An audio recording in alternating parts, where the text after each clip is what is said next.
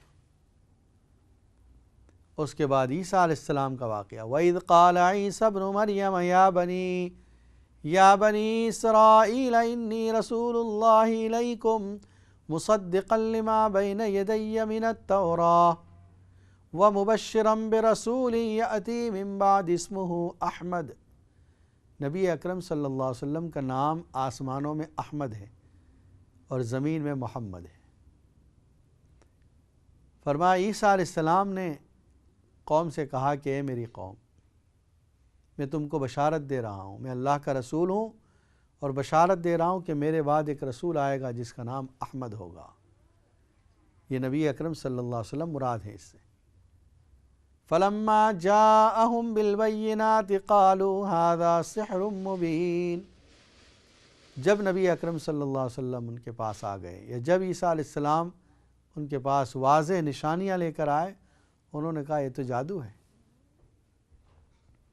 عیسائیوں کی کتاب کے اندر فارقلیت ایک لفظ ملتا ہے، انجیل برنابس میں اب بھی یہ لفظ موجود ہے، فارقلیت۔ فارقلیت کے معنی ہوتے ہیں وہی جو احمد کے معنی ہوتے ہیں۔ تو یہ نبی اکرم صلی اللہ علیہ وسلم کی بشارت ان کی کتابوں میں موجود ہے۔ فارقلیت یہ انہوں نے ترجمہ کر دیا ہے، عیسائیوں نے جو چینجز کی کتابوں میں اس میں ترجمہ کر دیا، حالانکہ کسی بھی زبان کا نام ہو ترجمہ اس کا نہیں کیا جاتا۔ جیسے کسی کا نام سعید ہے، سعید کے لفظی معنی ہوتے ہیں نیک بخت۔ اگر ہم انگلش میں اس کو کہیں گے تب بھی یہی کہیں گے سعید آ گیا، سعید ول گو، سعید جانے والا ہے۔ اس کو یہ نہیں کہیں گے کہ بھئی فارچونٹ، نیک بخت آدمی جانے والا ہے، یا یہ نہیں کہیں گے اردو میں کہ وہ نیک بخت آدمی آ گیا، نیک بخت آدمی چلا گیا۔ نام سے اس کو ذکر کریں گے، سعید آیا، سعید چلا گیا۔ چاہے کسی بھی زبان میں اس کا تذکرہ کیا جائے، لفظ جو نام ہے اس کا ترجمہ نہیں ہوتا۔ لیکن عیسائیوں نے جو تبدیلیاں کی اس میں ایک یہ کر دیا کہ اس نام کا ترجمہ کر دیا اس کو۔ تو فارقلیت کے معنی احمد کے معنی ہوتے ہیں، جو قرآن کریم میں اللہ تعالیٰ نے سورہ صف میں یہ ذکر فرما دیا کہ عیسیٰ علیہ السلام اپنی قوم کو نبی اکرم صلی اللہ علیہ وسلم کے آنے کی بشارت دے چکے ہیں۔ وَمَنْ أَظْلَمُ مِمَّنِ افْتَرَىٰ عَلَى اللَّهِ الْكَذِبَ وَهُوَ يُدْعَىٰ إِلَى الْإِسْلَامِ۔ اس سے بڑھ کر ظالم کون ہوگا جو اللہ پر جھوٹ باندھے حالانکہ اس کو اسلام کی طرف بلایا جا رہا ہے۔ اور آگے کی آیت میں اللہ نے بڑی خوشخبری دی ہے، فرمایا هُوَ الَّذِي أَرْسَلَ رَسُولَهُ بِالْهُدَىٰ وَدِينِ الْحَقِّ لِيُظْهِرَهُ عَلَى الدِّينِ كُلِّهِ وَلَوْ كَرِهَ الْمُشْرِكُونَ۔ اللہ وہ ذات ہے جس نے اپنے رسول کو حق لے کر بھیجا، اور اللہ تعالیٰ اپنے نور کو مکمل کرنے والا ہے چاہے کافر کتنے ناراض ہوں۔ یریدون لیطفئوا نور اللہ بافواہہم واللہ متم نورہ ولو کرہ المشرکون۔ یہ لوگ اپنے منہ سے اس نور اسلام کو بجھانا چاہ رہے ہیں، اللہ تعالیٰ اس نور کو مکمل کرے گا چاہے کافر و مشرک کتنے ہی ناراض ہوں۔ تو دو چیزیں اللہ نے خوشخبری دی ہے اس میں۔ انشاءاللہ بریک کے بعد گفتگو کا سلسلہ جاری رہے گا۔ السلام علیکم ورحمۃ اللہ وبرکاتہ۔